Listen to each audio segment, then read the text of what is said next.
Netflix is not just a streaming service, it's a silent superpower. While diplomats debate and embassies draft cables, one-click beams American slang, retro fashion, and suburban waffles into Jakarta living rooms and beyond. No speeches, no soldiers, just stories. But what does it take to conquer hearts and minds without ever stepping off the soundstage? When culture spreads faster than policy, and algorithms outpace ambassadors, the real soft power might be hiding in your next episode countdown.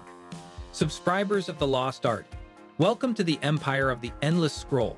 As of May 2025, Netflix commands a jaw-dropping 301.6 million paying subscribers worldwide, basically a digital nation larger than Pakistan, all united under the red N.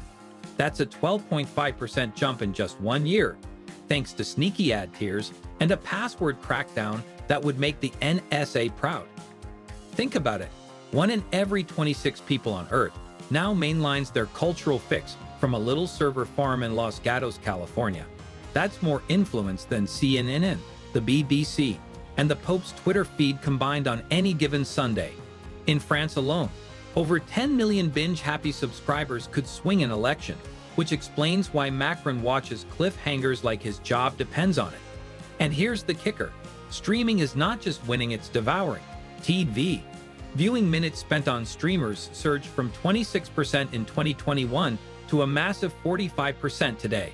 Meanwhile, cable TV is holding up a white flag made from grandma's favorite video home system tapes. This isn't just a shift in entertainment, it's a full-blown, popcorn-fueled cultural coup. But raw numbers aren't the real power.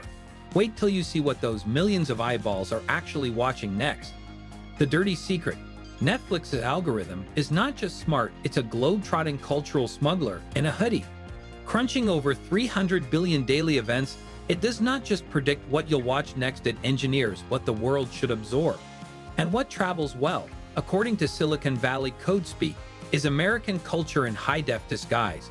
In 2024, 7 of the top 10 English-language films on Netflix were American, led by the satirical apocalypse romp. Don't Look Up, a popcorn movie that sneakily teaches distrust in government, worship of renegade geniuses, and the sacred right to meme. Every autoplay sneaks in a little more US slang, sitcom timing, or superhero-style justice. Scholars now talk about a transnational middle-brow grammar, a fancy way of saying Netflix makes everything from Seoul to Sao Paulo feel like one long Los Angeles workshop with better lighting. And while you think you're just vibing with Captain America, your brain is subconsciously filing freedom under cool punchlines and slow-mo justice.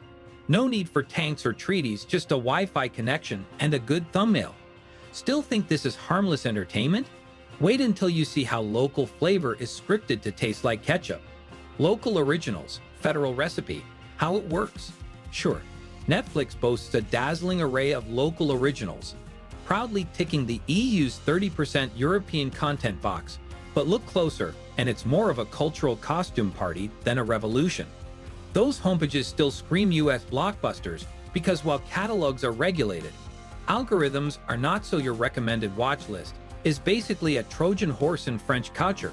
Scripts may be penned in Prague or Sao Paulo, but plotlines still take notes from Los Angeles execs, ensuring every story follows the same feel-good hero's journey playbook. Think Spanish noir with a suspiciously Californian aftertaste. Even where governments slap on Netflix taxes, the purse strings lead back to Palo Alto, not Paris. The result? Your gritty Belgian drama suddenly features a wisecracking sidekick and a redemption arc straight out of Hollywood. It's global storytelling through an American keyhole palette by way of Pop-Tarts. So sure, you're watching local, but the flavor's been franchised. Wondering if this content colonialism actually shifts culture or voting habits? Grab your popcorn, the next reel dives into the politics behind the playlists. Democracy in 4K. Welcome to Democracy in 4K, where influence wears sweatpants, not suits, and persuasion comes wrapped in cliffhangers and character arcs.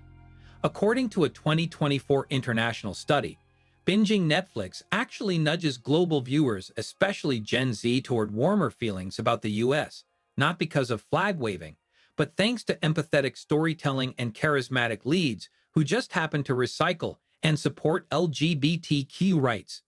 streaming platforms sneak in soft power like a Trojan horse. You came for dragons or dating drama, not political philosophy, but still walk away a little more Western-minded. That's why even authoritarian regimes are sweating, like when Saudi Arabia yanked a Hassan Minhaj episode off Netflix, hoping censorship could outpace charisma. It didn't. Audiences still devoured his sharp, American-laced satire, smuggling in democratic values between punchlines. Scholars now call this parasocial diplomacy, where your favorite on-screen detective, witch, or chef slowly reshapes your worldview more than any diplomat ever could. And when governments notice their own influence leaking out the screen, well, they don't just tweet, they call their lawyers. Cultural Border Patrol. Welcome to the Cultural Border Patrol, where regulators armed with PDFs and public statements are scrambling to rein in a streaming superpower that's already halfway through the firewall. In late 2024, French prosecutors raided Netflix offices in Paris and Amsterdam, crying foul over clever tax acrobatics, proof that when creativity flows freely, revenue gets nimble. Meanwhile, Portugal stepped up its game, demanding that half of the EU-mandated local content quota be fresh, 5 years young, and unmistakably Portuguese, no recycled tourist bait dramas allowed.